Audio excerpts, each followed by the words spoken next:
નમસ્કાર સાથી મિત્રો, એક્ઝામ સાથી ચેનલમાં આપ સૌનું હાર્દિક સ્વાગત છે. આજે આપણે ધોરણ 6માં સામાજિક વિજ્ઞાન ભણવાના છીએ. સાથે આપને આ ચેનલ પસંદ પડે તો સબસ્ક્રાઈબ જરૂર કરજો, તમારા મિત્રો જોડે શેર પણ કરતા રહેજો. સાથે વિડીયો પસંદ પડી જાય તો લાઇક, શેર અને કોમેન્ટ કરવાનું જરાય ભૂલતા નહીં.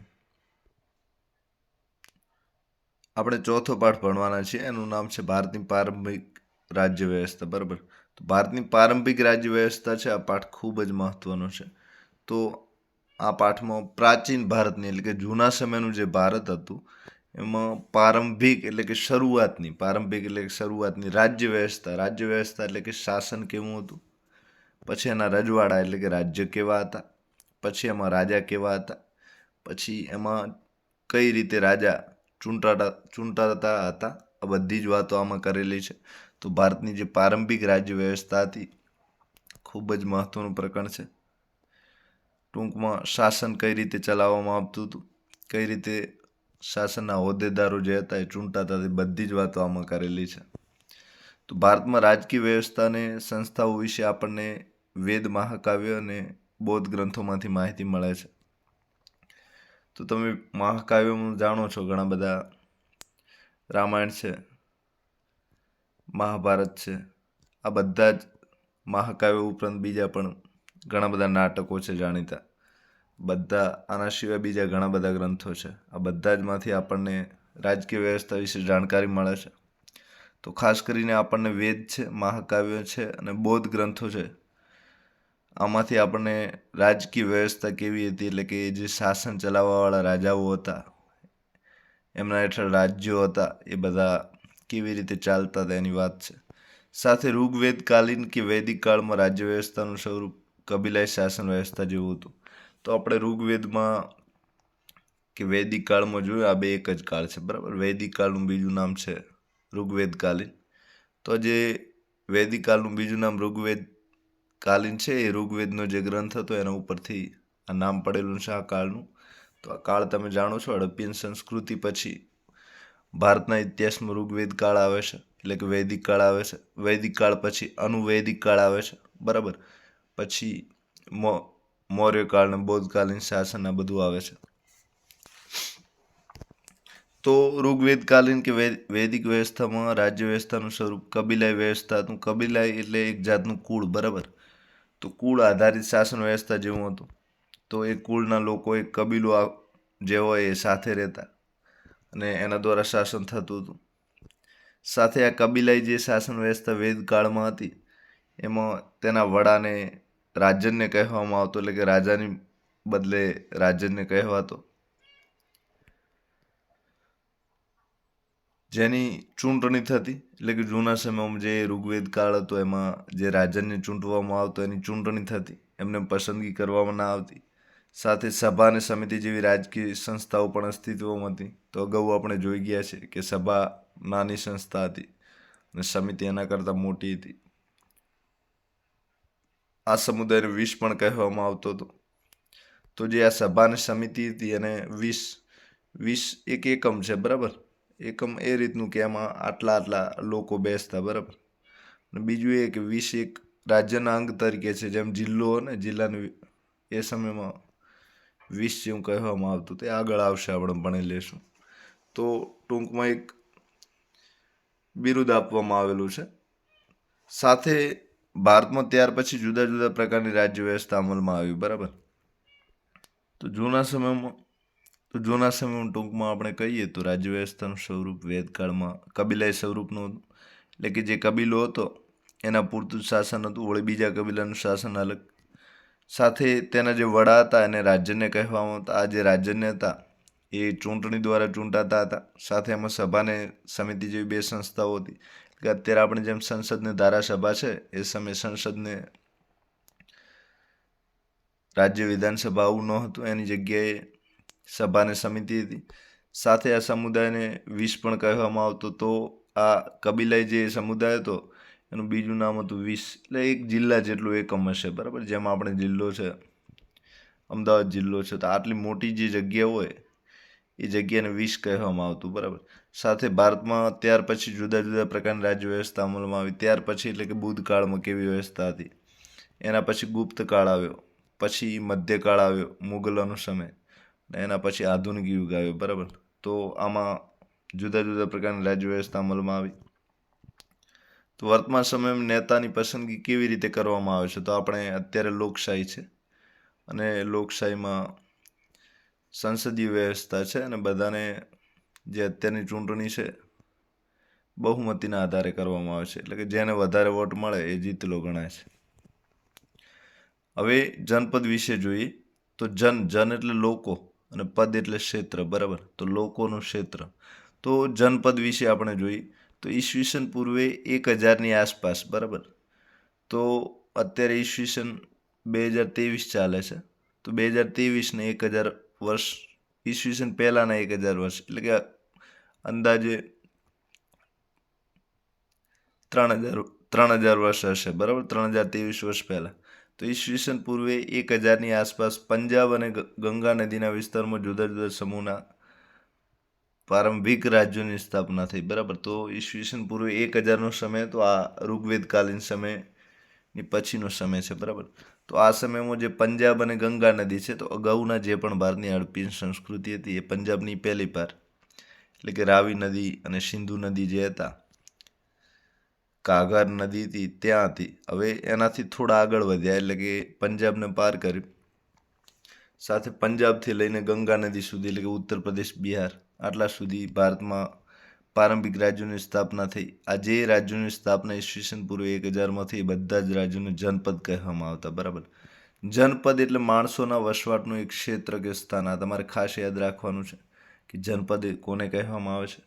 તો માણસના વસવાટનું એક ક્ષેત્ર કે સ્થાન, બરાબર. તો ટૂંકમાં જનપદ એટલે રાજ્ય થાય. તો માણસો જ્યાં વસવાટ કરતા હોય એ ક્ષેત્ર કે સ્થાનને આપણે જનપદ કહેવામાં આવતા. તો ટૂંકમાં આ જનપદ વિશે ખાસ યાદ રાખવા જેવું એ છે કે રાજ્ય જેટલું એકમ હતું, જેમ કે અત્યારે ગુજરાત છે, રાજસ્થાન છે, એમાં અલગ અલગ રાજ્ય છે, તો એમ ભારતમાં અલગ અલગ જનપદ હતા, એટલે કે ઘણા બધા જનપદ હોઈ શકે છે. તો જનપદની સંખ્યા 16 હતી, બરાબર. હવે આ જનપદ શબ્દો છે રાજ્યના અર્થમાં વપરાતો. જનપદ એ ઋગ્વેદકાલીન કબીલાઈ સમાજથી બહુ વિશિષ્ટ કહી શકાય તેવી રાજ્ય વ્યવસ્થા હતી.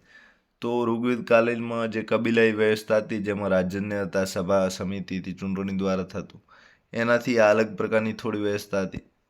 તો આમાં કુરુ, પાંચાલ જેવા જુદા જુદા સમૂહના રાજ્યોનો પણ સમાવેશ થાય છે. તો જે જનપદ હતું એમાં ઘણા બધા રાજ્યોનો સમાવેશ થાય છે. હવે આ જનપદ જેમ જેમ સમય વીત્યો તેમ મહાજનપદ, એટલે કે આ ક્ષેત્ર હતા એ મોટા થતા ગયા, બરાબર. દાખલા તરીકે ગુજરાત છે, તો ગુજરાત 1960માં જે બન્યું એ ગુજરાત નાનકડું હતું, પણ પાછળથી આ 1960માં ગુજરાત જ્યારે બન્યું ત્યારે એમાં ડાંગ છે એ ઉમેરાયું, સૌરાષ્ટ્ર ઉમેરાયું. પછી આ રીતે ગુજરાત ધીમે ધીમે મોટું થતું ગયું, બરાબર. તો આ જે જનપદ હતા એક સમય વીત્યા બાદ મહાજનપદ બન્યા. શું બન્યા? મહાજનપદ બાદ. તો શરૂઆતનો જે સમય હતો ઈસવીસન પૂર્વ 1000, એમાં કુરુ અને પાંચાલ જેવા જુદા જુદા જનપદ હતા, બરાબર. હવે મહાજનપદ વિશે જોઈએ તો ઈસવીસન પૂર્વે 6ઠી સદીની આસપાસ ભારતમાં 16 જેટલા મહાજનપદો જોવા મળે છે.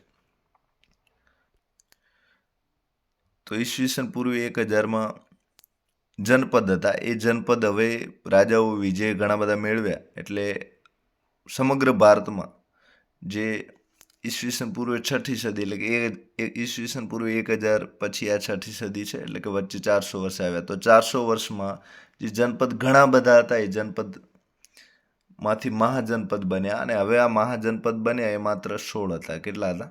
16. તો આ મહાજનપદોના કેટલાક ગણ રાજ્યો હતા, તો કેટલાક રાજાશાહી પ્રકારના રાજ્યો હતા. તો આ જે મહાજનપદ હતા એમાં શાસન વ્યવસ્થા બે પ્રકારની હતી, બરાબર. એક ગણ રાજ્યોવાળી અને બીજી રાજાશાહી પ્રકારની. તમારે પરીક્ષામાં ખાસ યાદ રાખવાનું છે કે ભારતમાં જૂના સમયમાં શાસન વ્યવસ્થા કેટલા પ્રકારની હતી? તો બે પ્રકારની. એક ગણ રાજ્ય, ગણ એટલે સમૂહ, બરાબર. તો ઘણા બધા લોકો ભેગા થઈને શાસન કરે અને ગણ રાજ્ય કહેવાય છે. અત્યારે ભારતમાં જે લોકશાહી છે એને આપણે ગણતંત્ર પણ કહીએ છીએ. આપણે 26મી જાન્યુઆરી ગણતંત્ર પ્રજાસત્તાક દિવસ પણ ઉજવીએ છીએ. તો ગણ એટલે સમૂહ. તો ઘણા લોકો જોડાઈને જે શાસન વ્યવસ્થા શાસન કરે છે, રાજ્ય ચલાવે છે, અને ગણ રાજ્ય કહે છે. અને બીજી રાજાશાહી છે, એમાં રાજા એકલો પોતાની જેમ મરજી રાજા કહે એમ પ્રમાણે શાસન ચાલે છે અને રાજ્ય રાજશાહી કહે છે. તો જૂનો સમય જે ભારતમાં હતો એમાં ગણરાજ્ય અને રાજાશાહી બંને પ્રકારનું શાસન ચાલતું હતું. આ મહાજનપદો નીચેના કોઠામાં ઘણા બધા દર્શાવેલા છે. તો જૂનો સમય ભારતનો ઇતિહાસમાં ખૂબ જ મહત્વનો સમય હતો અને ભારત દુનિયામાં સોળે કળાએ ખીલી ઉઠે એવો દેશ હતો. કારણ કે આ અંગ્રેજો આપણને વાત કરતા કે લોકશાહી તો અમે તમને ભેટ આપેલી છે. બિલકુલ ખોટી વાત છે. એક જૂનો સમય હતો, એમાં પણ ભારત પાસે ગણરાજ્યો હતા. આ ગણરાજ્યો એટલે બીજું કાંઈ નહીં પણ લોકોનું શાસન, લોકો વડે ચાલતું શાસન અને લોકોથી ચાલતું શાસન એટલે ગણરાજ્યો. બરાબર. ટૂંકમાં ગણ એટલે સમૂહ. અને બીજું શાસન હતું રાજાશાહી હતું. તો ભારતમાં મહાજનપદો હતા. કેટલાક મહાજનપદોમાં ગણરાજ્યો ચાલતા અને કેટલાક મહાજનપદોમાં રાજાશાહી ચાલતા. બરાબર. તો આ મહાજનપદ છે એટલે મોટું રાજ્ય. બરાબર. મહાજનપદ એટલે મોટું રાજ્ય. તો ધીમે ધીમે જનપદમાંથી આવા મોટા મહાજનપદ 16 થયેલા. બરાબર. તો આ મહાજનપદ એના અક્ષર 6 છે અને આગળ 10 લગાડો એટલે 16 થાય. બરાબર. તો આ રીતે તમે યાદ રાખી શકો છો. હવે આ મહાજનપદ છે એમાં તમારે ખાસ એમાં રાજ્યો યાદ રાખવાના છે. તો આ જે મહાજનપદના રાજ્યો હતા એ આ મહાજનપદ ખાસ કરીને અત્યારે ભારતના જે રાજ્યો છે ખાસ કરીને બિહાર છે, બીજું ઉત્તર પ્રદેશ છે 2, ત્રીજું મધ્યપ્રદેશ છે 3, ચોથું કાશ્મીર છે 4, પાંચમું રાજસ્થાન છે 5 અને છઠ્ઠું જે અફઘાનિસ્તાન છે એનો પ્રદેશ છે. બરાબર. એટલે પાકિસ્તાન નજીકનો પ્રદેશ. તો ભારતના અત્યારના 5 રાજ્યોને એક અફઘાનિસ્તાનનો પ્રદેશ છે. તો આ 6 રાજ્યો તમે યાદ રાખશો એટલે તમને મહાજનપદના બધા જ સ્થાન યાદ રહી જશે. તો મુખ્યત્વે આ 6 રાજ્યોની આસપાસ 16 મહાજનપદ આવેલા હતા. તો એક બિહાર છે, બીજું ઉત્તર પ્રદેશ છે, ત્રીજું મધ્યપ્રદેશ છે, ચોથું રાજસ્થાન છે, પાંચમું કાશ્મીર છે અને છઠ્ઠું આ અફઘાનિસ્તાનનો પ્રદેશ છે. બરાબર. એટલે કે પેશાવર અને રાવલપિંડી છે એ પાકિસ્તાન અને અફઘાનિસ્તાન વચ્ચે આવેલો પ્રદેશ છે. તો આ 6 રાજ્યો તમે યાદ રાખશો એટલે જૂના સમયના જે મહાજનપદો હતા એ તમને યાદ રહી જશે. તો આમાંથી જે બિહાર છે, બિહાર એકલામાં 3 મહાજનપદ આવેલા હતા. બિહારમાં કેટલા? 3. અને બીજું નામ છે ઉત્તર પ્રદેશનું. તો ઉત્તર પ્રદેશમાં 7 મહાજનપદ આવેલા હતા. તો આ 3 અને 7 10 મહાજનપદ થઈ ગયા, પાછળ વધ્યા 6. તો જે 6 મહાજનપદ હતા એ દરેક રાજ્યમાં એક એક હતું. બરાબર. દરેક રાજ્યમાં એક એક. તો આ રીતે તમે યાદ રાખશો તો તમને સરળતાથી યાદ રહેશે. તો તમારે સૌ પ્રથમ મહાજનપદ યાદ રાખવા હોય તો બિહારના 3 યાદ રાખી લો. તો બિહારમાં 3 હતા. એનું નામ છે વજી, બીજું નામ છે મગધ. આ મગધ તો તમને યાદ રહેશે. વજી, મગધ ને અંગ. આ બિહારમાં 3 આવેલા હતા. ખાસ યાદ રાખજો વજી, મગધ અને અંગ. તો જે વજી છે એ ઉત્તર બિહારમાં છે, બીજા નંબરે મગધ છે, મગધ દક્ષિણ બિહાર છે, અને ત્રીજા નંબરે અંગ છે, તો અંગ પૂર્વ બિહારમાં આવેલું છે. બરાબર. તો આ 3 મહાજનપદ ખાસ યાદ રાખજો. હવે આ 3 બિહારમાં આવેલા હતા. જે વજી છે ઉત્તર બિહારમાં હતું, જે મગધ છે દક્ષિણ બિહારમાં હતું અને અંગ છે એ પૂર્વ બિહારમાં હતું. બરાબર. તો તમે આ ભારતના નકશામાં જોઈ શકો છો 3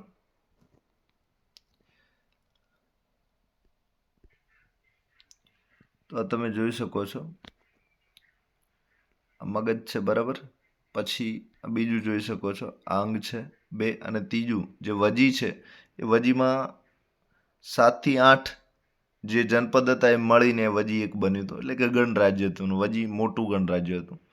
તો એ ત્રીજાનું વજી છે. વજી પણ બિહારમાં હતું. તો આ ત્રણેય જે મહાજનપદ હતા એ બિહારમાં આવેલા છે. હવે આપણે ઉત્તર પ્રદેશની વાત કરીએ તો આ ભારતનો નકશો તમે જોઈ શકો છો. તો હું તમને કહી દઈશ. એક અફઘાનિસ્તાન છે, અહીં મહાજનપદ હતું, એ કાશ્મીરની આસપાસ છે. પછી કાશ્મીરની સિવાય આ ઉત્તર પ્રદેશ છે. આ ઉત્તર પ્રદેશના પટ્ટામાં તો આ ચોથું બિહાર છે, ત્યાં હતું. પછી આ મધ્યપ્રદેશ છે, ત્યાં ઉજ્જૈની અવંતી હતું. અને છેલ્લે એક અસ્મક કરીને અહીં આવેલું છે. તો આ રીતે કુલ 6 મહાજનપદ, 6 રાજ્યોની આસપાસ 16 મહાજનપદ હતા. બરાબર. ને એક રાજસ્થાન છે. તો રાજસ્થાનમાં મત્સ્ય હતું. ત્યારબાદ જે આપણે ઉત્તર પ્રદેશ છે, બરાબર. તો ઉત્તર પ્રદેશમાં કુલ 7 મહાજનપદ હતા. માત્ર ને માત્ર તમે ઉત્તર પ્રદેશ યાદ રાખો ને તો પણ તમને 7 પ્રશ્નોનો જવાબ આવડી જાય. તો આ જે ઉત્તર પ્રદેશ છે એમાં તમારે એક તો ક વાળા જે હતા એ બધા જ ઉત્તર પ્રદેશમાં હતા. તો ખાસ કરીને કુરુ છે 1, 2 કાશી 2 અને ત્રીજું છે કંબોજ નહીં, કુરુ કાશી 2 અને ત્રીજું કૌશલ છે, બરાબર. હા, તમે જોઈ શકો છો કૌશલ 1 જોઈ શકો છો. મેં જે લાલ હાઇલાઇટ લાલ કલરથી કરેલું છે, લાલ રંગથી, બધા જ ઉત્તર પ્રદેશમાં આવેલા છે. તો એમાં તમે ખાસ યાદ રાખવા જેવું કાશી છે, કૌશલ છે 2 અને ત્રીજું કાશી કૌશલ અને ત્રીજું કુરુ છે, બરાબર. કાશી કૌશલ અને કુરુ, તો ત્રણેય ક વાળા છે એ ત્રણેય ઉત્તર પ્રદેશમાં આવેલા છે. પછી ઉત્તર પ્રદેશમાં ચોથું છે મલ, પાંચમું છે વત્સ, છઠ્ઠું છે પાંચાલ અને સુરસેલ, બરાબર. તો આ 7 જે મહાજનપદ હતા એ ઉત્તર પ્રદેશમાં આવેલા હતા.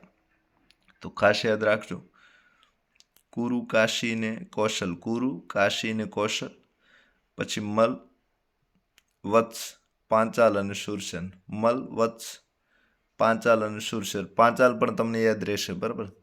તો આ જે પાંડવોનું હતું એ આ પાંડવોને કુરુ વંશ લાગતો હતો. કુરુ ને પાંચાલ છે એ કૌરવો અને પાંડવોના વંશ માટે છે.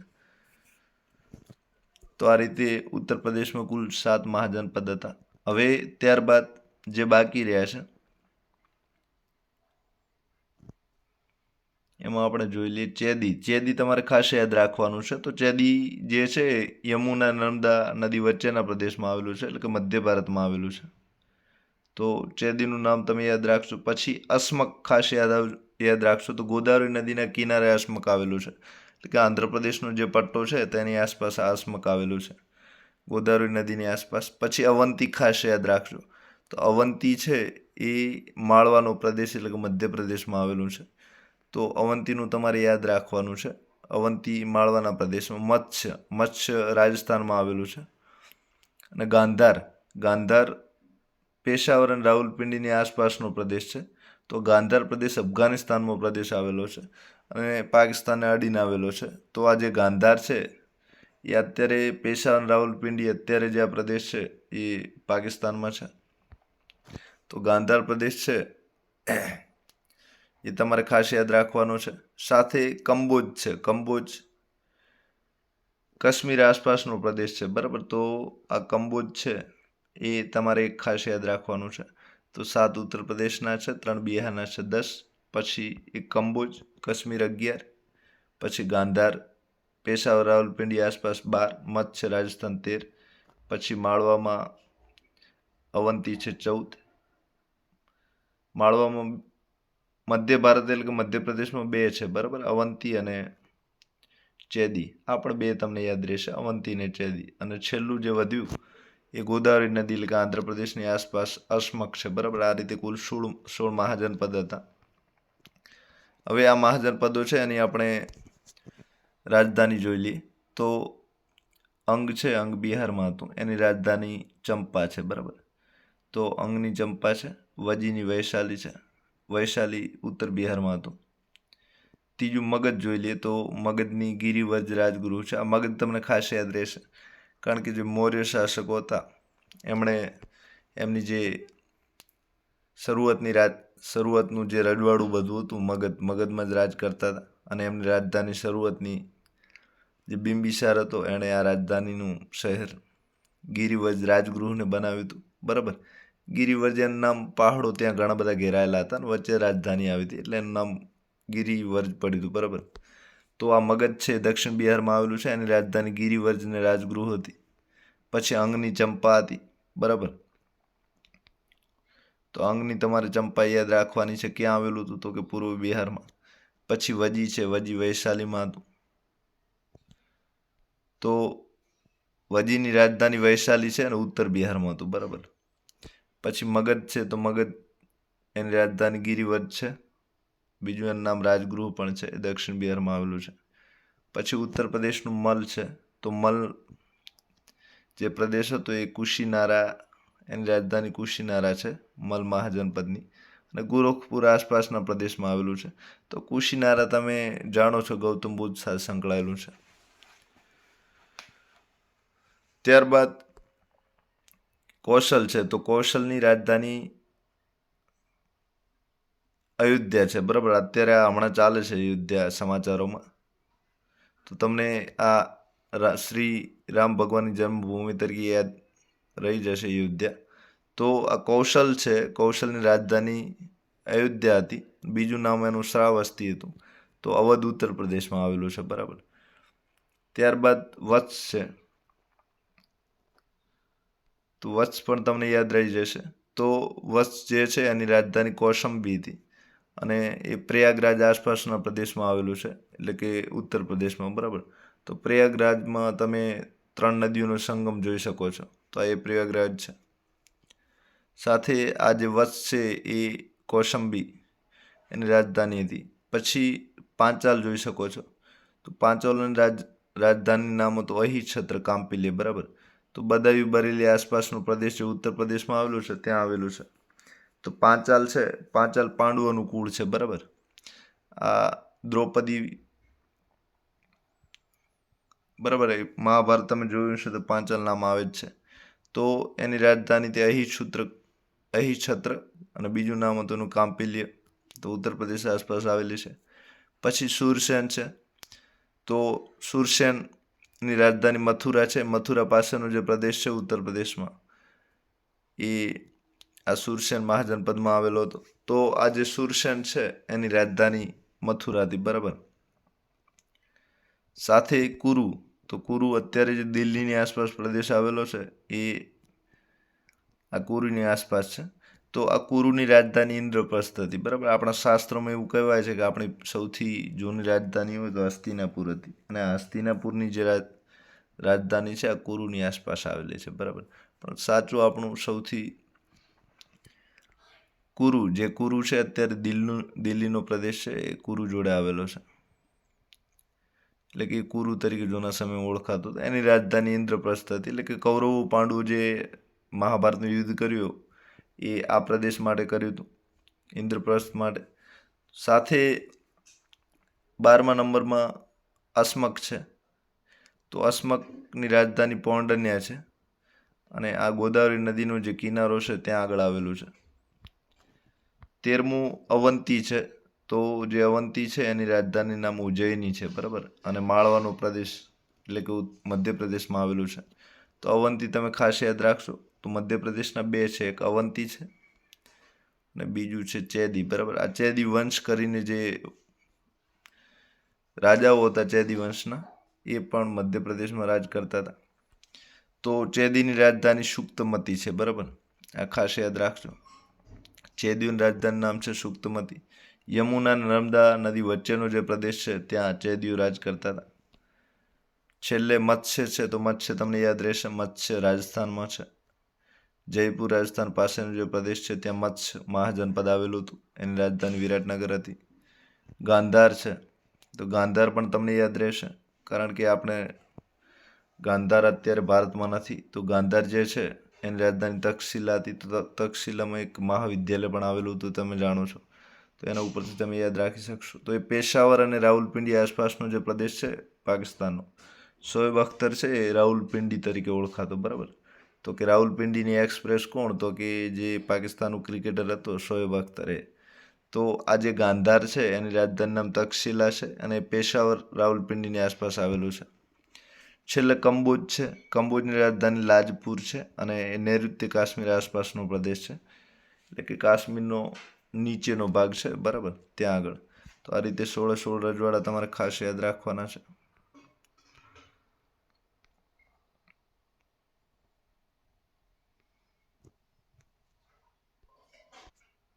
તો આ 16 જે મહાજનપદ છે તમે એની રાજધાની સાથે યાદ રાખવાના છે. ઘણી વખત પરીક્ષામાં પૂછાય પણ છે, અને સાથે એનું સ્થાન પણ ખૂબ મહત્વનું છે.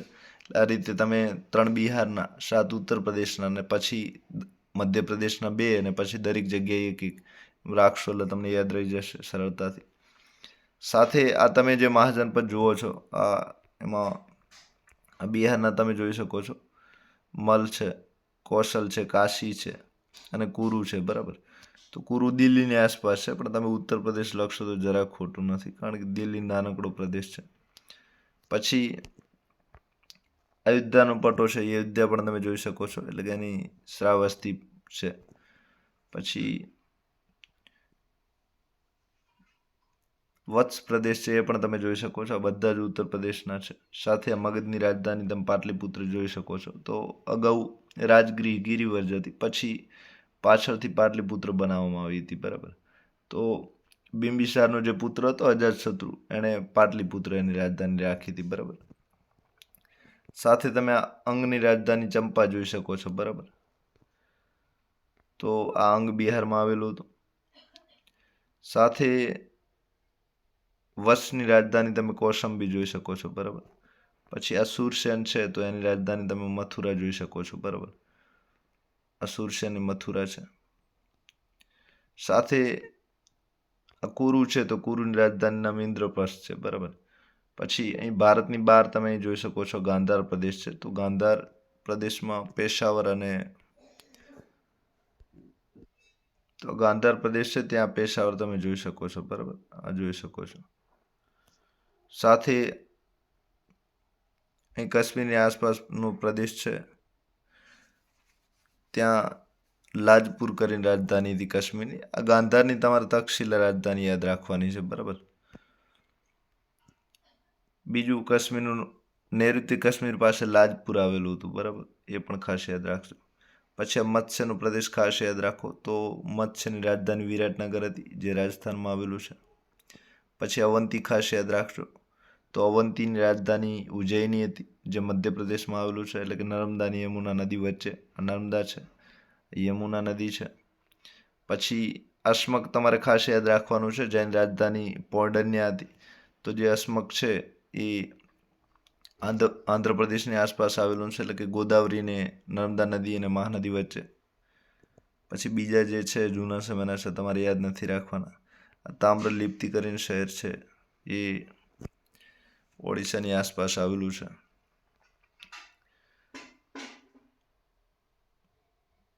હવે આ કપિલ વસ્તુના બધા મહત્વના છે, આપણે જોશું, બરાબર. જ્યારે બૌદ્ધનું ભણવાનું આવશે ત્યારે, મહાવીર અને બૌદ્ધનું આવશે ત્યારે આ શાક્યના બધું જોશું, બરાબર.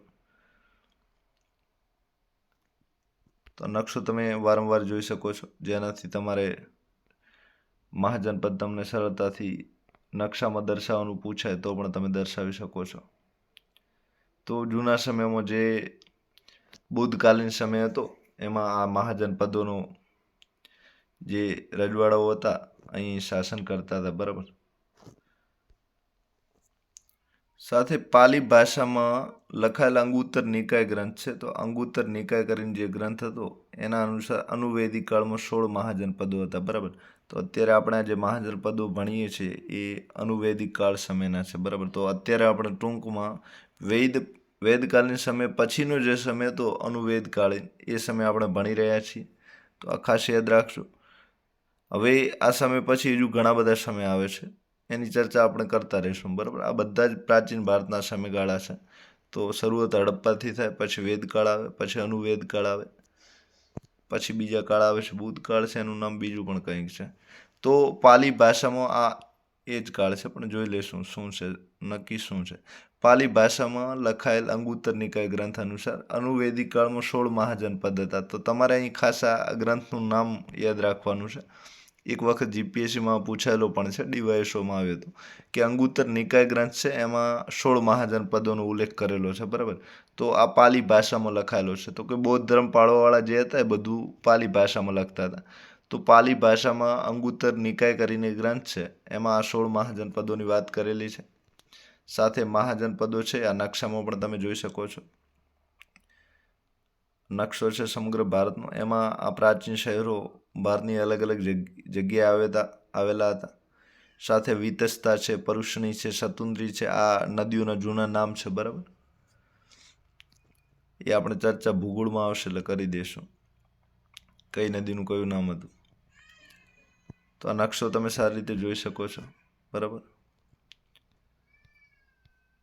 ત્યારબાદ રાજાશાહી રાજ્ય વ્યવસ્થા, બરાબર. તો શાસન બે પ્રકારનું હતું જૂના સમયમાં, એટલે કે અનુવૈદિક કાળમાં. એક ગણરાજ્ય હતું અને બીજું રાજાશાહી હતું. તો જે રાજ્યતંત્રમાં રાજા મુખ્ય હતો તે રાજાશાહી રાજ્યતંત્ર કહેવાતું. અને આ સમયના તો જે રાજ્યતંત્રમાં રાજા મુખ્ય હતો તે રાજાશાહી રાજ્યતંત્ર કહેવાતું, બરાબર. તો કે જ્યાં રાજા સર્વસત્તાધીશ હોય એ જે તંત્ર છે, એ જે શાસન વ્યવસ્થા છે તે રાજાશાહી રાજ્યતંત્ર કહેવાય છે, બરાબર. તો જે રજવાડામાં જે રાજ્યમાં રાજા મુખ્ય હોય એ રાજાશાહી કહેવાય છે. હવે આ સમયના મહાજનપદો વચ્ચે સત્તા માટે હરીફાઈ હતી, એટલે કે ઘણા બધા રાજા થવા માંગતા હતા. એના માટે આ બધા જે રજવાડો 16 હતા એમના વચ્ચે અંદરો અંદર લડાઈ ઝઘડા થતા હતા. હવે જેમાં મુખ્યત્વે 4 શક્તિશાળી રાજ્યતંત્રો મગધ છે, કૌશલ છે, વત્સ છે અને અવંતી વચ્ચે વિશેષ સ્પર્ધા હતી. તો કે મગધ, કૌશલ, વત્સ અને અવંતી આ 4 છે એમના વચ્ચે ખૂબ જ સ્પર્ધા હતી. તો મગધ તમે જાણો છો બિહારમાં હતું, કૌશલ ઉત્તર પ્રદેશમાં હતું, વત્સ પણ ઉત્તર પ્રદેશમાં હતું, અને એક અવંતી છે તો અવંતી મધ્યપ્રદેશનું હતું, બરાબર.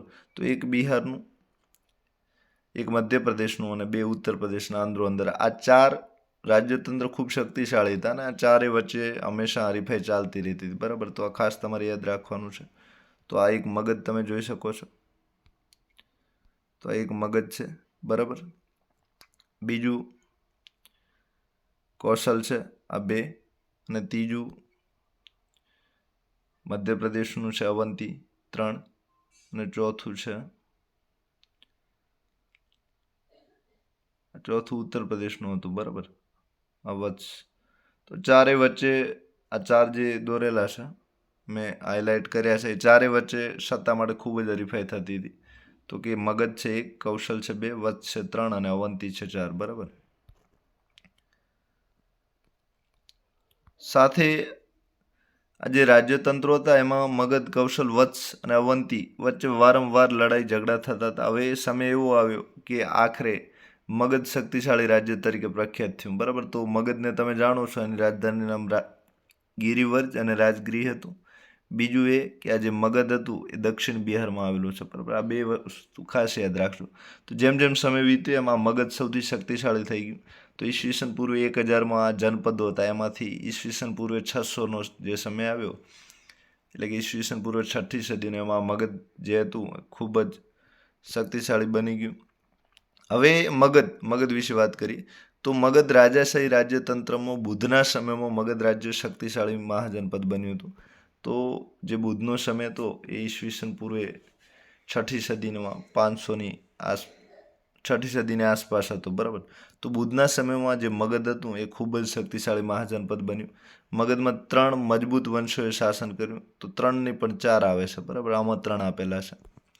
તો એ શાસકોના નામ છે આર્યક વંશ 1, બીજાનું નામ છે નાગવંશ, ત્રીજાનું નામ છે નંદવંશ અને ચોથાનું નામ છે મૌર્ય વંશ, બરાબર. આ 4 શાસકોના નામ તમારે ખાસ યાદ રાખવાના છે. એક છે આર્યક વંશ, બીજું છે નાગવંશ, ત્રીજું છે નંદવંશ અને ચોથું છે મૌર્ય વંશ, બરાબર. તો આ 4 શાસકો મગધમાં વારાફરતી શાસન કર્યું. તો એમાં જે આર્યક વંશ છે આ વંશનો સ્થાપક બિંબિસાર નામનો રાજા હતો, બરાબર. તો આર્યક વંશનો સ્થાપક બિંબિસાર ખાસ યાદ રાખવાનું છે. આ બિંબિસાર જે હતો એણે મગધની રાજધાની તરીકે રાજગૃહ ગિરિવર્જને રાખેલું. એનું નામ રાજગૃહ ગિરિવર્જ એટલા માટે પડેલું કારણ કે જે પ્રદેશ હતો બિહારનો એ પહાડોથી ઘેરાયેલો હતો, બરાબર. તો એનું નામ ગિરિવર્જ પડેલું. તો મગધની રાજધાની તરીકે રાજગૃહ હતું. સાથે જે ગંગા અને સોન નદીના કિનારે આવેલું હતું. તેના પછી તેનો પુત્ર બિંબિસારનો પુત્ર અજાતશત્રુ, બરાબર. તો અજાતશત્રુ શાસન પર આવ્યો તો તેણે એની રાજધાની બદલી દીધી અને પાટલીપુત્ર કરી, બરાબર. તો પાટલીપુત્ર છે એ પટના તરીકે અત્યારે ઓળખાય છે. અને આ પટના છે એ બિહારની રાજધાની છે, બરાબર. તો એ જૂના સમયમાં જે પટના પાટલીપુત્ર તરીકે ઓળખાતું હતું એ અજાતશત્રુની રાજધાની હતી. એટલે કે મગધમાં બીજી રાજધાનીનું નામ પાટલીપુત્ર છે, બરાબર. આ પણ પરીક્ષામાં પૂછાય છે કે મગધ મહાજનપદની સૌ પ્રથમ રાજધાની કઈ હતી તો કે રાજગૃહ, બરાબર. અને ત્યારબાદ બીજા નંબરની રાજધાની કઈ હતી તો કે પાટલીપુત્ર. પછી એ પણ પૂછાય કે રાજગૃહ રાજધાની કયા રાજાના સમયમાં હતી તો કે બિંબિસાર. પછી એ પણ પૂછાય કે પાટલીપુત્ર કયા રાજાના સમયમાં હતી તો કે અજાતશત્રુ, બરાબર. હવે તેણે વજીસંઘ સાથે યુદ્ધ કરી લીછીઓને હરાવ્યા અને મગધનો રાજ્ય વિસ્તાર કર્યો હતો. તો વજીસંઘ છે એ તમે નકશામાં જોઈ શકો છો. તો આ વજીસંઘ 7 થી 8 મહાજનપદો સાથે મળીને સંઘ બનાવેલો, બરાબર. તો આ એક વજીસંઘ હતું, એક જાતનું ગણરાજ્ય હતું. તો આમાં તમે જોઈ શકો છો આ બધા જ આવે છે, બરાબર. વજીસંઘમાં વૈશાલી છે, કાશી છે, અયોધ્યા, કૌશલ છે, મલ છે, પૌંચાલ છે, કુરુ છે. તો આ 6, 7, 8 જેવા હતા, બરાબર. તો આ બધાએ સાથે મળીને એક સંઘ બનાવ્યો. સંઘ એટલે ઘણા બધા ભેગા થયેલા, બરાબર. અને પછી મગધ સામે યુદ્ધ કરેલું. તેમ છતાં જે મગધ તમે જોવો છો, આ મગધે આ સંઘને હરાવ્યો હતો, બરાબર. હવે આ જે વજીસંઘ છે એ ત્યારબાદ હરેક વંશે આ રીતે જે હરેક વંશના હતા, બિંબિસાર અને અજાતશત્રુ, એ વજીસંઘ સાથે યુદ્ધ કરી લીચ્છવીઓને હરાવે. તો એ સમયે વજીમાં લીચ્છવીઓ રાજ કરતા હતા, બરાબર. તો અને આ રીતે મગધનો રાજ્ય વિસ્તાર કરેલો. હવે હરેક વંશ બાદ બીજો વંશ આવ્યો, એનું નામ હતું નાગ, અને ત્રીજો હતો નંદ, અને ચોથું હતું મૌર્ય, બરાબર. તો હરેક નાગ, નંદ અને મૌર્ય 4 વંશ ખાસ યાદ રાખશું. બીજો જે નાગ વંશ હતો એ સત્તા પર આવ્યો, જેમાં શિશુનાગ નામના બૌદ્ધ ધર્મ સાથે સંકળાયેલ રાજાનો સમાવેશ થાય છે, બરાબર. તો એ રાજાનું નામ શિશુનાગ હતું, એ પણ તમારે ખાસ યાદ રાખવાનું છે. નાગ વંશમાં શિશુનાગ, બરાબર, નાનકડો નાગ. તો શિશુનાગ સાથે ત્રીજો નંદ વંશ આવ્યો. તો નંદ વંશ તમે ચંદ્રગુપ્ત મૌર્યની સિરિયલ જોઈ છે, એમાં આ ધનાનંદ વારંવાર આવે છે, બરાબર. તો એ નંદ વંશ, અને આ નંદ વંશ બાદ મૌર્ય વંશ, બરાબર. તો આ નંદ વંશ હાર્યો, પછી મૌર્ય વંશ આવ્યો. તો મહાપદ્મનંદ દ્વારા સ્થાપિત નંદ વંશ સૌથી શક્તિશાળી વંશ હતો. તો આ જે વંશ ઉપરના 3 આપેલા છે, એમાં નંદ વંશ સૌથી શક્તિશાળી હતો. મહાપદ્મનંદ ભારતનો સૌ પ્રથમ સામ્રાજ્ય નિર્માતા ગણાય છે. તો એક મોટું સામ્રાજ્ય ઊભું કર્યું ભારતમાં સૌ પ્રથમ, તો આ મહાપદ્માનંદ છે, બરાબર. તો આ ચંદ્રગુપ્ત મૌર્ય તો બાદમાં સામ્રાજ્ય ઊભું કર્યું, પણ ભારતમાં સૌ પ્રથમ કોઈ મોટું સામ્રાજ્ય ઊભું કરવાવાળા હોય, ઘણા બધા રાજ્યોને જીતવાવાળો હોય અને એના ઉપર રાજ કરવાવાળો હોય, તો એનું નામ મહાપદ્મનંદ છે. તો આ તમારે ખાસ નામ યાદ રાખવાનું છે. તો મહાપદ્મનંદ ભારતનું સૌ પ્રથમ સામ્રાજ્ય નિર્માતા તરીકે, એટલે કે સમ્રાટ ગણાય છે. તો મહાપદ્મનંદ નામ ખાસ યાદ રાખજો, બરાબર. તો આ મહાપદ્મનંદનો જે સમય હતો એમાં મગધ ભારતનું સૌથી શક્તિશાળી રાજ્ય બની ચૂક્યું હતું. સાથે સિકંદરના ભારત પરના આક્રમણ સમયે મગધ પર નંદ વંશનો ધનનંદ નામનો રાજા શાસન કરતો હતો. તો સિકંદરે જ્યારે ભારત પર આક્રમણ કર્યું ત્યારે આ નંદ વંશનો ધનનંદ કરીને, તો આ મહાપદ્મનંદ બાદ એની પેઢીમાં આ ધનનંદ કરીને એક હતો, તો એ શાસન કરતો હતો, બરાબર. તો સિકંદરનું આક્રમણ આપણને બધાને ખબર છે, બરાબર. ઈસવીસન પૂર્વે 324ની આસપાસ થયેલું, બરાબર. ઈસવીસન પૂર્વે 326માં 26 થી 24ના સમયગાળામાં થયેલું. હવે ત્યારે આ ધનનંદ શાસન કરતો હતો. પછી આપણને એ પણ ખબર છે આ ધનનંદને, એટલે કે ધનાનંદ, તમે નામ યાદ રાખો તો ઝડપી રહેશે. તો આ ધનનંદને ચંદ્રગુપ્ત મૌર્ય હરાવેલો, અને ચંદ્રગુપ્ત મૌર્ય સામ્રાજ્યનો જે સમ્રાટ હતો એ સમ્રાટ બન્યો હતો. તો નંદ વંશ ખાસ તમે 2 રાજા યાદ રાખજો, મહાપદ્મનંદ અને બીજું નામ છે ધનનંદ. એમાં મહાપદ્મનંદ તમે ખાસ યાદ રાખજો, એણે ભારતમાં સૌપ્રથમ સામ્રાજ્યનું નિર્માણ કરેલું. બીજું આ ધનનંદ પણ ખાસ નામ યાદ રાખજો કે નંદ વંશનો જે ધનનંદ હતો એ સિકંદરના સમયમાં ભારત પર રાજ કરતો હતો. તો સિકંદરે જે આક્રમણ કર્યું એ સમય, અને સાથે સિકંદરનું જે આક્રમણ હતું ઘણા સમય ચાલ્યું હતું, એટલે ત્યારબાદ ચંદ્રગુપ્ત મૌર્ય પણ આવ્યો હતો થોડા સમય પછી. હવે આપણે ગણરાજ્યોની ચર્ચા કરીએ, તો એક બીજી આપણી ભારતમાં રાજ્ય શાસન વ્યવસ્થાની ચર્ચા કરીએ, એનું નામ હતું રાજાશાહી. અને આ બીજા પ્રકારનું શાસન છે, એનું નામ છે ગણરાજ્ય, બરાબર. તો ગણ એટલે સમૂહ, તો કે ઘણા લોકો ભેગા થઈને જે ભેગા થાય, સાથે મળે, એક સાથે જોડાય, એને ગણ કહે છે. તો ગણરાજ્ય એટલે લોકો દ્વારા પ્રત્યક્ષ કે પરોક્ષ પદ્ધતિ વડે ચૂંટાયેલા વડા દ્વારા શાસિત રાજ્ય, બરાબર. તો પ્રત્યક્ષ કે પરોક્ષ પદ્ધતિ વડે જે રાજા ચૂંટાય, આપણે અત્યારે રાષ્ટ્રપતિ તમે જુઓ છો કે એ પરોક્ષ પદ્ધતિથી ચૂંટાય છે, એટલે કે લોકો એમાં રૂબરૂ ભળતા નથી, પણ લોકોએ ચૂંટેલા સંસદો છે એ રાષ્ટ્રપતિને ચૂંટે છે, એટલે કે પરોક્ષ ચૂંટણી છે. અને પ્રત્યક્ષ તો આપણા વડાપ્રધાનની ચૂંટણી છે, લોકો ખુદ વોટ આપીને કરે છે, તો એ પ્રત્યક્ષ છે, બરાબર. તો આ રીતે પ્રત્યક્ષ અને પરોક્ષ પદ્ધતિ વડે ચૂંટાયેલા વડા દ્વારા જે શાસિત રાજ્ય છે એને ગણરાજ્ય કહેવાય છે, બરાબર. તો જે રાજ્ય હોય અને એના પર ચૂંટાયેલા વડા વડે શાસન ચાલતું હોય એને ટૂંકમાં ગણરાજ્ય કહેવાય છે, બરાબર. ચૂંટાયેલો વડો બે રીતનું હોઈ શકે, પ્રત્યક્ષ અને પરોક્ષ. તો આ રીતે જે શાસન ચાલતું હોય તો એને ગણરાજ્ય કહે છે. હવે પ્રાચીન સમયમાં ભારતમાં આવી ગણરાજ્ય પ્રકારની વ્યવસ્થા હતી. અત્યારે પણ આપણે ભારતમાં ગણરાજ્ય છે, એટલે કે સંસદીય વ્યવસ્થા છે, એમાં એને બીજા ગણરાજ્ય તરીકે પણ ઓળખાય છે. સાથે ગણનો સામાન્ય અર્થ સમૂહ થાય છે, બરાબર. તો આ ગણનો અર્થ તમારે યાદ રાખવાનો છે. એક કરતાં વધારે સભ્ય સંખ્યાની મદદથી ચાલતું રાજ્ય અને ગણરાજ્ય પણ કહી શકાય છે. તો આ ગણરાજ્ય હતો એમાં રાજાને જનતા દ્વારા પસંદ કરવામાં આવતો હતો. આવા રાજ્યને ગણરાજ્ય કહેવામાં આવતું. તો એમાં જે રાજા ચૂંટાતો એટલે કે રાજ્યનો વડો જે ચૂંટાતો હતો એને લોકો દ્વારા જ પસંદ કરવામાં આવતો હતો.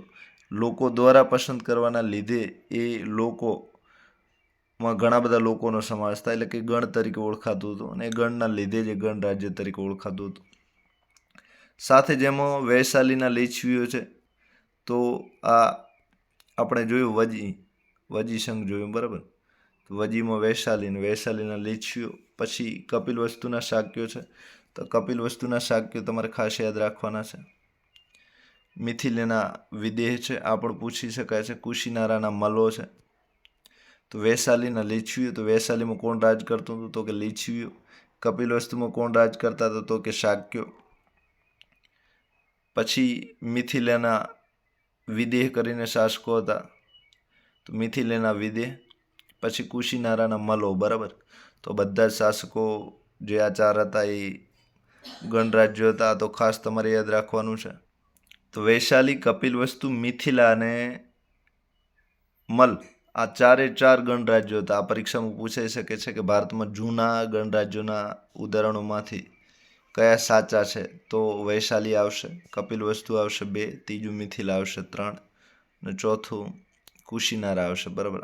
આ ચોથું મલ આવશે. આ ચારેમાં ગણરાજ્યો ચાલતા હતા.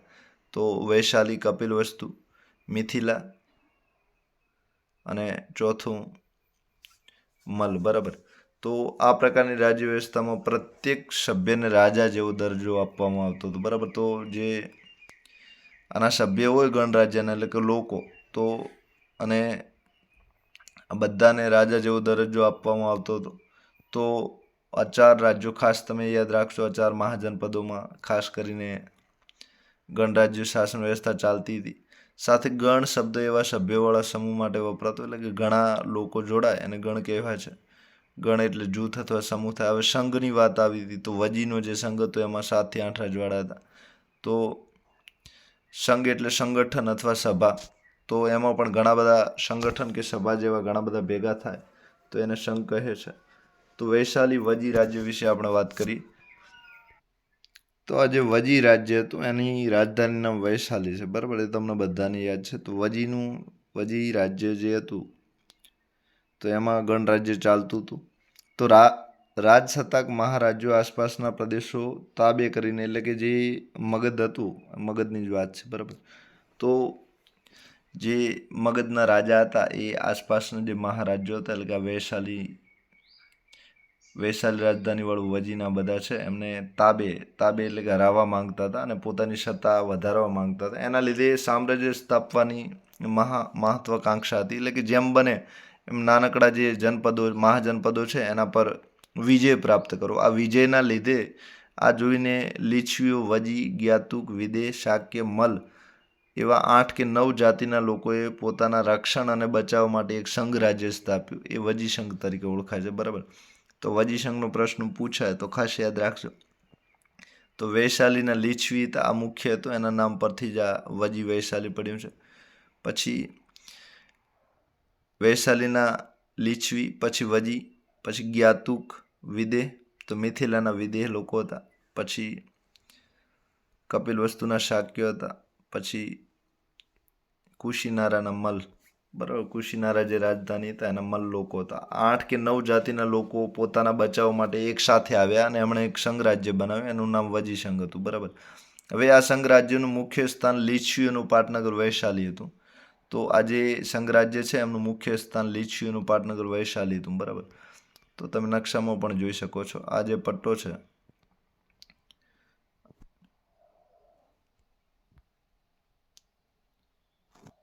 આ જે પટ્ટો છે આ પટ્ટો તમે જોઈ શકો છો, બરાબર.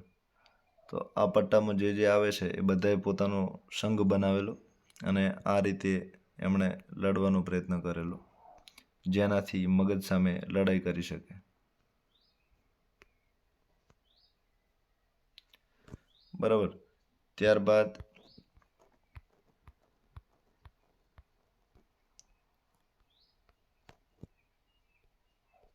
તો સંઘ રાજ્યનું નામ તમારે ખાસ યાદ રાખવાનું છે, વજી. બરાબર. શું નામ હતું સંઘનું? વજી. સાથે આ સંઘ રાજ્યનું મુખ્ય સ્થાન લીછીઓનું પાટનગર વૈશાલી હતું. તો આ વજીઓનું મુખ્ય સ્થાન પાટનગર કયું હતું? વૈશાલી. તો વજી ઉપરથી વૈશાલી યાદ તમને રહેશે.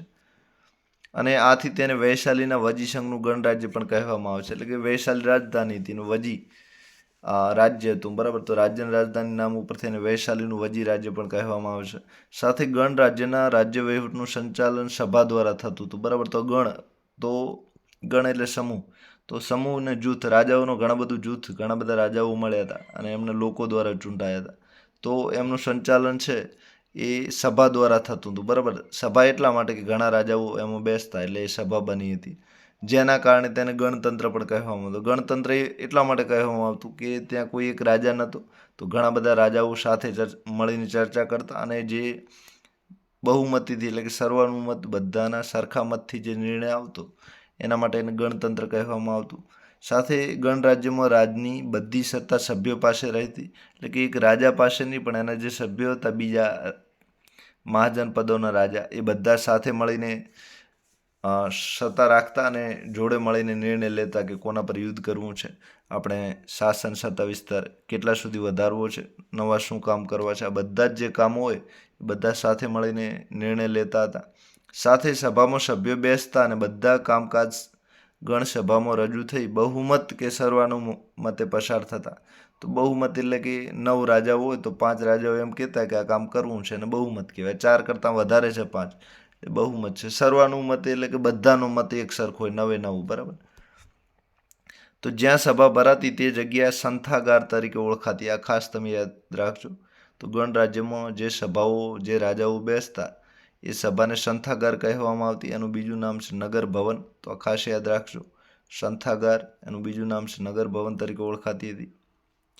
હવે ગણરાજ્યની સભામાં સભ્ય તરીકે વૃદ્ધ તેમજ યુવાનોની પસંદગી થતી. તો આ ગણરાજ્યની જે સભા હતી એમાં વૃદ્ધ એટલે કે ઘરડા અને યુવાન એટલે કે નવજુવાનો એ બધાની પસંદગી થતી. સાથે ગણરાજ્યનું જે રાજ્ય વહીવટ છે એના માટે પોતાના એક પ્રમુખ પણ પસંદ કરવામાં આવતા. તો ગણરાજ્યના જે સભ્યો હતા એ પોતાનો એક પ્રમુખ પણ પસંદ કરતા.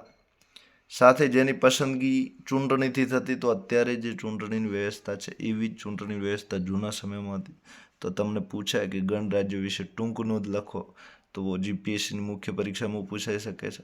તમારા મોટા વિકલ્પો આવે કે ગણરાજ્ય વિશે નીચેનામાંથી કયું વિધાન સાચું છે, તો આ તમે બધા જ લખી શકો કે વૃદ્ધ અને યુવાન બધા સામેલ હતા.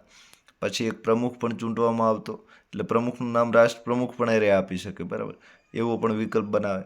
સાથે એની પસંદગી ચૂંટણી કરીને કરવામાં આવતી. તો આ પણ પૂછાઈ શકે, આ ત્રીજો વિકલ્પ બને. ચોથું એક ખોટું આપેલું હોય, બરાબર. તો અ, બ, ક 3 જવાબ સાચા આવી શકે છે, બરાબર. તો ગણરાજ્યમાં પ્રત્યેક સભ્યને રાજા ગણવામાં આવતો હતો. સાથે ગણરાજ્યોની પોતાની એક સભા પણ હતી. સાથે જેમાં વહીવટ, સંરક્ષણ, યુદ્ધ, સંધિ જેવા ઘણા મહત્વના પ્રશ્નો ઉપર ચર્ચા થતી, પછી જ નિર્ણય લેવામાં આવતો. તો આ જે ગણરાજ્ય છે એમાં વહીવટની વાત હોય એટલે કે શાસનની, સંરક્ષણ એટલે કે બચાવની કોઈ વાત હોય, કોઈ સામે યુદ્ધ કરવું હોય, કોઈ સામે સંધિ એટલે કે સમાધાન કરવું, તો આ બધા જ પ્રશ્નોની ચર્ચા બધા જ રાજાઓ સાથે મળીને ચર્ચા કરતા. એટલે કંઈ કોઈ એક રાજાનું ચાલતું નહીં, પછી જ નિર્ણય લેવાતો. કોઈ પણ સભ્ય નિયત થયેલા સમય સુધી જ સભ્યપદ ભોગવતો. તો આપણે રાષ્ટ્રપતિ માટે જેમ 5 વર્ષ નક્કી કરેલા છે એમ આ સભ્યો માટે સમયગાળો પણ મર્યાદિત એટલે કે નક્કી કરેલો. તો આ પણ વિકલ્પ તરીકે પૂછાઈ શકે છે. તો નિયત એટલે કે નક્કી થયેલા સમય સુધી જ સભ્યપદ તરીકે રહી શકતો હતો. સાથે ગણરાજ્યના પ્રમુખને કાર્યવાહક સમિતિ રાજ્ય વહીવટમાં મદદ કરતી. તો આ જે ગણરાજ્યના પ્રમુખ હતા તો એમાં ઘણા બધા સભ્યો હતા, 8 કે 9, અને એમાં એક પ્રમુખ હતા. એને એક કાર્યવાહક એટલે કે અમુક સમયગાળા પૂરતી જે સમિતિ હતી એ પણ એને મદદ કરતી, બરાબર. તો સભા નાની હતી ને સમિતિ મોટી હતી, બરાબર. તો સમિતિમાં ઘણા બધા લોકો હતા, એ રાજ્ય વહીવટમાં મદદ કરતા હતા. તો પ્રાચીન ભારતના ગણરાજ્યોને લોકશાહી રાજ્યો દર્શાવી શકાય? આ બિલકુલ દર્શાવી શકાય. એના માટે તમે અત્યારે ભારતના રાષ્ટ્રપતિની જે ચૂંટણી પરોક્ષ છે, પછી વડાપ્રધાન જે પ્રત્યક્ષ છે એ, પછી પ્રમુખ ચૂંટવામાં આવતો રાષ્ટ્રપ્રમુખ જેવો એ સાચું છે. પછી એમાં લોકોની ભાગીદારીથી વોટ કરતા, લોકો મત આપતા, એ પણ સાચું છે. પછી એમાં બધાની વૃદ્ધ અને યુવાન બધાની સામેલ હતી, એ પણ સાચું છે. પછી એનો સમયગાળો પણ નક્કી કરેલો હતો, એટલે કે આટલા સમય સુધી જ તમે પ્રમુખ તરીકે રહી શકો, સભ્ય તરીકે રહી શકો. તો એ લોકશાહી ગણી જ શકાય. બરાબર, તો પૂછે તો લખી શકજો. પ્રાચીન ભારતના ગણરાજ્યો અને આજની લોકશાહી વચ્ચે શું સામ્ય જોવા મળે છે? તો એ બધા જ પ્રમુખ હતો, સમય નક્કી કરેલો હતો, યુવાન વૃદ્ધોની બધાની ભાગીદારી હતી, સભા અને સમિતિ હતી, એટલે કે અત્યારે લોકસભા અને વિધાનસભા છે એવી સભા અને સમિતિ હતી. તો આ રીતે તમે કહી શકો છો. સાથે નિર્ણય પણ બધા સર્વાનુમતે, એટલે કે બિલ જે પાસ કાયદાના કરવાના એ સર્વાનુમતે પસાર થતા. તો બિલકુલ લોકશાહી તમે ગણી શકો છો. સાથે ગણરાજ્ય સમયનું સમાજ જીવન અને રાજ્ય વ્યવસ્થા. તો સમાજ એટલે ત્યાંના જે લોકો રહેતા હતા એ કઈ રીતે રહેતા હતા, અને બીજું રાજ્ય એટલે કે ત્યાં શાસન વ્યવસ્થા કઈ રીતે હતી, રાજ્ય કઈ રીતે ચાલતા હતા, એની વ્યવસ્થા છે, એની વાત છે. તો પુરાતત્વ શાસ્ત્રીઓના મતે આ સમયે લોકો સાદા ઘરોમાં રહેતા હતા. બરાબર, તો જૂનો સમય છે તો ઘર કેવા હશે તમે અનુમાન લગાવી શકો છો. તો સાદા ઘરોમાં રહેતા હતા. સાથે પશુપાલન પ્રવૃત્તિ સાથે સંકળાયેલા હતા. સાદા ઘર હતા, પશુપાલન કરતા હતા, એટલે ગાય ભેંસ આવું બધું પાળતા હતા.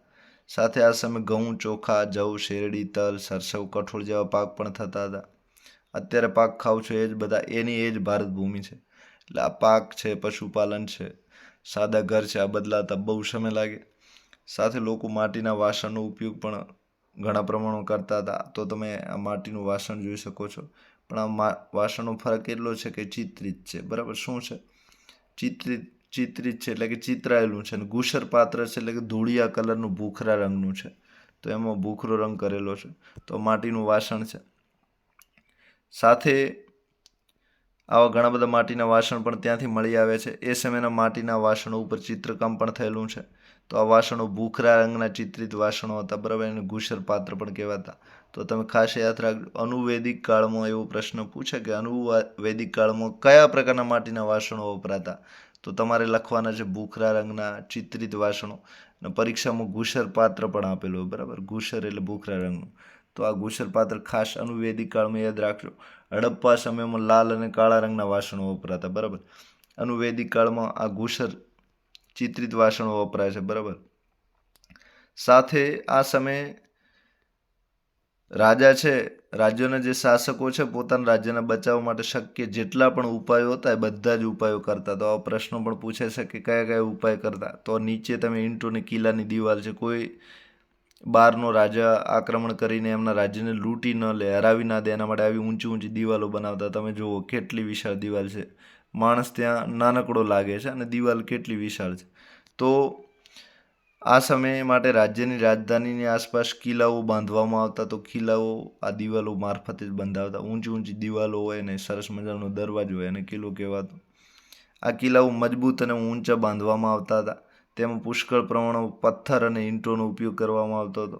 તો મજબૂત હતા, ઊંચા હોતા, સાથે પથ્થર અને ઈંટોનો ઉપયોગ થતો. સાથે પોતાની શક્તિ અને સમૃદ્ધિનું પ્રદર્શન કરવા માટે પોતાની રાજ્યની આસપાસ વિશાળ, ઊંચી ને ભવ્ય દિવાલો પણ તૈયાર કરવામાં આવતી. તો આ તમારે રાજ્યના બચાવ, રાજ્ય બચી શકે, બીજા કોઈ યુદ્ધ ન કરે એના માટે, યુદ્ધથી બચાવ માટે આ બધા જ ઉપાયો કરવામાં આવતા. સાથે તો આ બાજુના ચિત્રમાં તમે જોઈ શકો છો, પ્રયાગરાજથી મળેલી ઈંટની દિવાલ છે. આશરે 2500 વર્ષ જૂની છે અને સંભવત આ સમયે ઊંચી દિવાલવાળા કિલ્લાઓ બાંધવામાં આવતા હશે. તો આવા ઊંચા ઊંચા કિલ્લા છે. તો આવી 2500 વર્ષ જૂની દિવાલ ક્યાંથી મળેલી છે? ખાસ યાદ રાખશો, પ્રયાગરાજ. બરાબર, અલ્હાબાદ. તો જૂના સમય શહેરનામાં અલ્હાબાદ છે, અત્યારે પ્રયાગરાજ તરીકે ઓળખાય છે. તો રાજ્યના સંરક્ષણ માટે બધા જ ઉપાયો થતા. તમારે ખાસ યાદ રાખવાના છે. આ પાઠ તમારા માટે ખૂબ જ મહત્વનો છે. તો આ ઉપાયો બધા કિલ્લાઓવાળા જોયા, ઊંચી ઊંચી દિવાલોના જોયું. પછી બીજું એ કરતા કે વિશાળ સેના રાખતા અને સંરક્ષણ માટે મજબૂત કિલ્લા પણ રાખતા.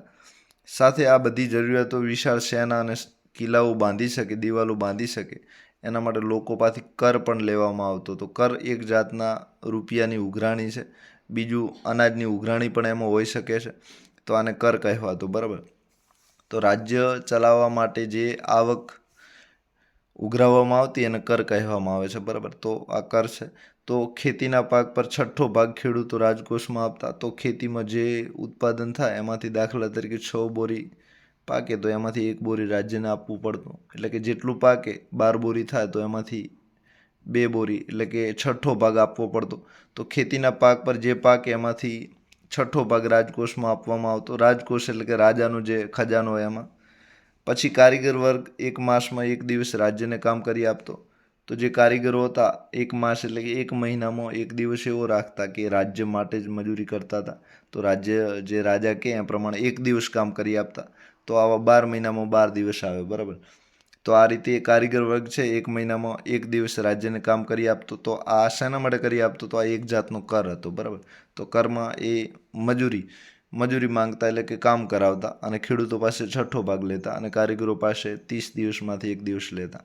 સાથે પશુપાલકો કરના ભાગરૂપે પશુ આપતા. આ ત્રીજો કર છે.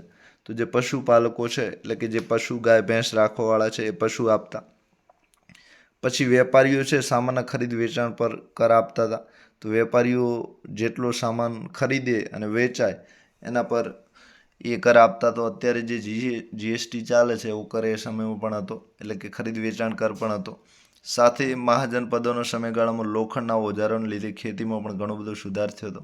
તો ગંગાનો પટ્ટો હતો, ત્યાં વિશાળ વૃક્ષો અને ઘણી બધી ખૂંખાર જગ્યાઓ હતી, પણ લોખંડના ઓજારો આવતા એ બધી જગ્યાઓ સાફ કરીને અત્યારે ગંગાના મેદાનો ભારતના સૌથી ફળદ્રુપ મેદાનો ગણાય છે. તો આ 6ઠ્ઠો ભાગ છે. આ કર 4 પ્રકારના કર તમારે ખાસ યાદ રાખવાના છે. તો ખેડૂતો પાસે 6ઠ્ઠો ભાગ, કારીગર પાસે 1 દિવસ, પશુપાલકો માટે પશુ અને વેપારીઓ જે હતા એમના પાસેથી જે માલ સામાન છે એના ખરીદ વેચાણ પર કર લેવામાં આવતો. સાથે આ તમે આટલું વધારાનું જાણી લો.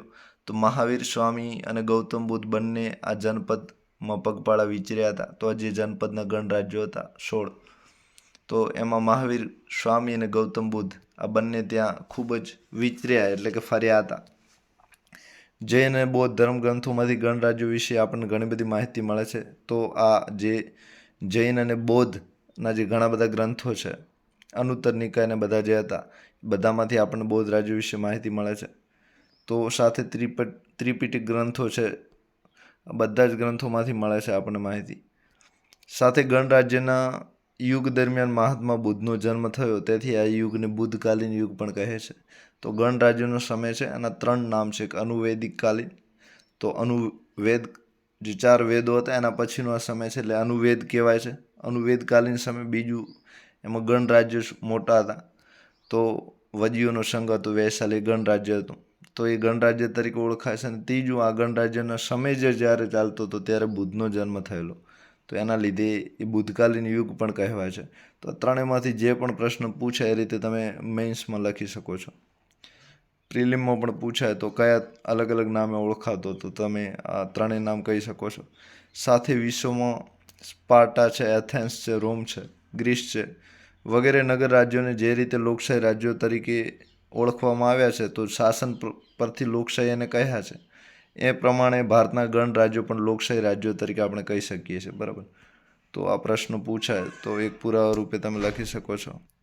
તો આ સ્વાધ્યાયના પ્રશ્નો છે. મને વિશ્વાસ છે કે તમને બધા જ પ્રશ્નો આવડતા હશે. તો મહાજનપદો કેટલા હતા? બધાને મને વિશ્વાસ આવડતો હશે. 16, બરાબર. મહાજનપદનું નામ 6 અક્ષરનું છે, પાછળ 10 જોડો એટલે 16. પછી મહાજનપદો કયા કાળમાં થયા હતા? તો આ પણ તમને બધાને આવડતો હશે. અનુવૈદિક કાળ, બરાબર. પછી નીચેના રાજ્યોમાંથી કયું રાજ્ય ગણરાજ્ય કહેવાતું હતું? બરાબર. તો આમાંથી તમે વૈશાલી, બરાબર, જોઈ શકો છો. વૈશાલી ગણરાજ્ય તરીકે ઓળખાતું હતું. જનપદોમાં કેટલા પ્રકારની રાજ્ય વ્યવસ્થા હતી? આ ખાસ મહત્વનો છે. 2 પ્રકારની, બરાબર. એક ગણરાજ્ય અને બીજું રાજાશાહી.